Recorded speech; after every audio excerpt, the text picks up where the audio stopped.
Everybody, I'm David with Bolivar Live, and I'm here with Chandra, actually with Aran and Franklin. But today we've been doing some shows on TWIA, and we haven't done any in a while, and it's time to do them again because you're going to see this on Friday.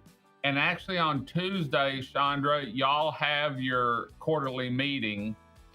And there's a big debate going on. There's been a lot of talk on social media.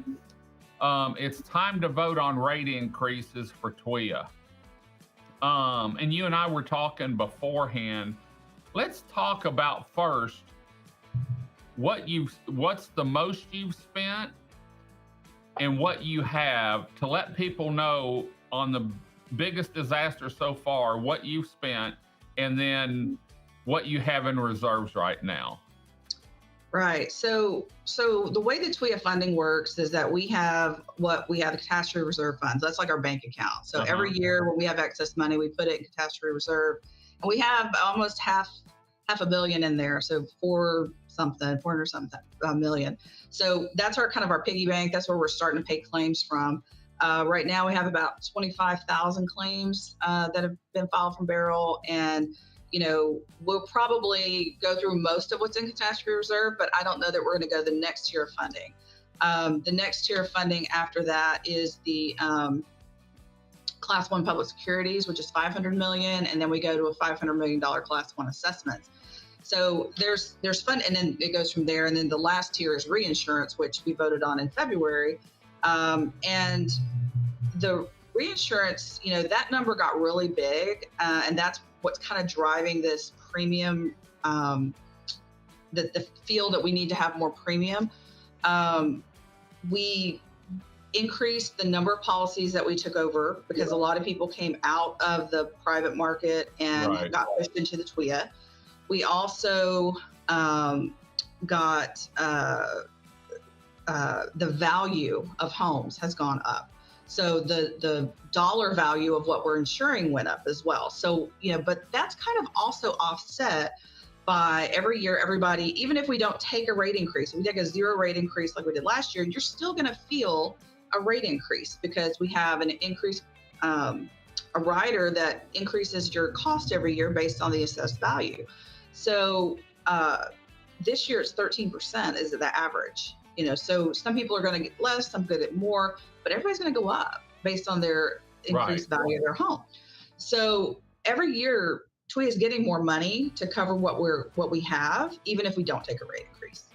And when we had the actual underwriting committee meeting, when we were looking at the chart that they presented about, when we took rate increases and what that actuarial adequacy number looked like, we didn't really see the needle move very much. In the years we took rate increases, it might have gone down a little bit, but it didn't stay down. So, we've always hovered in that 20 to 45% non-adequacy. But when we look at what the storm events look like, Harvey, Ike, those were the big ones. We weren't even close to a few $1 billion, and we're insuring now, our PML is $6.5 billion. I mean, that's what we're insuring to. And that's why we had such a big gap to make up for the reinsurance. And our reinsurance premium was almost $300 million. And so, part of the problem is we don't get a lot of guidance on how to set that PML. It's based on the policies that we have, what we have to insure, and what guidance we've been given from the legislature and from TDI. But we have to decide every year how much are we going to buy. What do we have in the bank? What are our tiers of funding that cover that? And then how much reinsurance are we going to have to buy? And so that number just keeps going up and up and up on reinsurance. And it's a really hard insurance market, and it's not favorable for us because we have had storms in the last, 7-8 years. So we're not getting favorable terms, and then our policy count's going way up. So we have more risk, and they're like, ooh, we don't like that either. So we're having to pay a lot for that reinsurance. And so so I see, expenses are going up, but premiums also going up, and policy counts going up, and everything's going up. But, personally, the way I'm going to be voting is I'm going to be voting against the 10% increase that they've recommended. I feel like based on the fact that everybody's already paying more that they're getting additional premium, and that should be sufficient. I mean, our budget is balanced. We hit our budget numbers every year, and we're good. Kudos to the TWIA staff for really watching those numbers. The financial VP does a great job of that, as well as the general manager. So that's kind of part of our duties, but we have plenty of money, as far as adequacy. Like right now we have 6.5 billion of coverage. We would have to have like 2 more major storms on top of Beryl this year to like even, to go through all that funding. So that would take something like, Harvey. Super catastrophic. I mean, it could hit a really populated area and do a lot of damage, and that can happen for sure. But it would take a lot to have a really devastating storm or multiple devastating storms in 1 year to blow through all that coverage. Right. The biggest problem is that we really need to get our legislators on board and changing that funding structure and sharing this burden with the whole state. We're stuck writing and being responsible for all these properties, but if we didn't have the area, we would not have tourism, we would not have fishing, we would not have the shipping. We would have a huge. We bring a lot to the rest of the oil and gas. Like we would have a huge impact on our infrastructure, for the whole state. So if people can't afford to live here and work here, they're not going to. And then what do we do? So we have to make it practical for us to be able to have, because our GDP for Texas, like the majority of it is along this first tier, like 25%, I think, is on that first tier coastal area, and it all feeds into, and then of course the Houston region and all that, and it all feeds into the rest of the state. So we have to be able to protect, these assets and these people that work here and provide that GDP for the whole state. So, I know some of the legislators have been kind of reaching out and asking for everyone to, either attend the meeting, listen to it on Zoom. It's in Galveston at the Tremont, so feel free to come by. There's always plenty of seating, coffee, come and hang out, listen to it. We are doing, normally our meeting is structured a little differently, but we decided to take all of our public comment first, which we always do, and then we're going to do our rate vote first. So that way we can get everybody's public comment and then the rate vote, and then that way y'all don't have to listen to the rest of the boring business, but unless you want to. But that's what everybody's coming for. And it used to be later in the meeting, and I was like, let's bump that up and let everybody just get that out of the way, and they can go about their day. So we're going to have that done early, and I would guess probably about 10:30 in the morning we'll have a vote. If people want to watch it online, how can they watch it online through Zoom or something? Yeah, so TWIA has a link to their meetings, and it's a live YouTube link or a Zoom link. And so if you want to just watch it, you can watch it on YouTube. But if you want to be able to make a public comment, you have to be logged in through Zoom, and you can do the hand raise thing where you can make, they'll put you on the list to be to have a public comment. But the other thing is that this isn't just a simple majority vote. You have to have a 2/3 majority. So 6 of the 9 board members have to vote for the rate increase in order for it to be implemented. They legislatively made that change in the last session. And so last year we had a majority, but it was not a 6-9 majority. Right. So it did not pass. This year, I would imagine the breakdown's probably going to be pretty similar, unless somebody's really had a change of heart, because typically the same people kind of vote the same way. And we do have some new members, so I'm not really familiar with how they're going to vote or what their thought process is yet. But likely it will be pretty much the same thing. It might be, 5-4, even though it may be a majority, it still may not be enough to push the rate vote. Right. So. Well, just so everyone knows, what we're planning on doing is the meeting's next Tuesday, which is August 6th. And then we have another show on the 8th or the 9th, which is Friday. And so we're going to record a show or do a show for Friday morning talking about what happened at the meeting and stuff. Now that we've got the basics of it, you can, go online. There's time to go online and get signed up either to watch it or to speak at it. You can still send letters off and emails with your opinions and that. But Absolutely. Chandra, Yeah, thanks for joining us today. Yes, of course. How much? I can say one more. Can I say Uh-huh. one more thing? So I've been on TWIA board since 2015, and I have a term limit. My term limit is up in October, so I will be coming off the board along with 3 other members. So 4 board members are going to be coming off this October. Okay. And we really need people that have an interest in supporting the coast and, being an advocate for the coastal representation to apply to Texas Department of Insurance to the commissioner and want to be a representative on the TWIA board. So if there's anyone that's interested, please reach out, because after I leave, the dynamic of the board, because there's 4 of us leaving, the dynamic of the board is going to change a lot. Going to completely change. Yeah. So we're going to have that, coastal ties. Coastal representation. Yes, definitely. Yeah. So great. Put that little bug out there too. Real quick, Burl came through. I think it was a little stronger for us here on Bolivar than we thought it was going to be. I think if it was 25 miles further east, we would have got the tornadoes and stuff that they got on the west end. Could have been on Bolivar Peninsula, so we were blessed there. At one point when I was out driving in it at 6:30 in the morning, I was actually wondering, what the hell am I doing out here?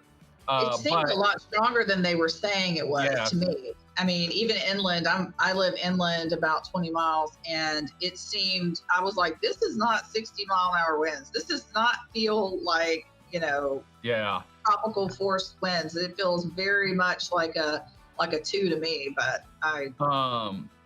how was the response? Have y'all been going out looking at structures and stuff a lot just for Aran and Franklin? Yeah, we have actually, because we're required to go back and reassess after a storm to make sure that there's no damage, because that damage has to be repaired in order to move on.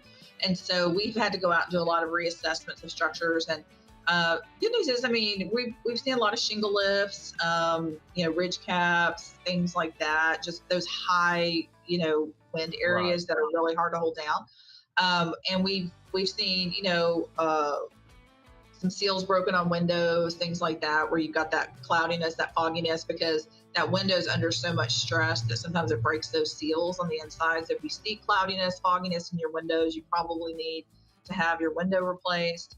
Well, like I told you, at one point, me trying to get in and out of my front door at my office, it was all I could do to open it. When you've got 60, 65-mile-an-hour winds going against that, and down here, we had a lot of wind-driven rain under doors, around windows.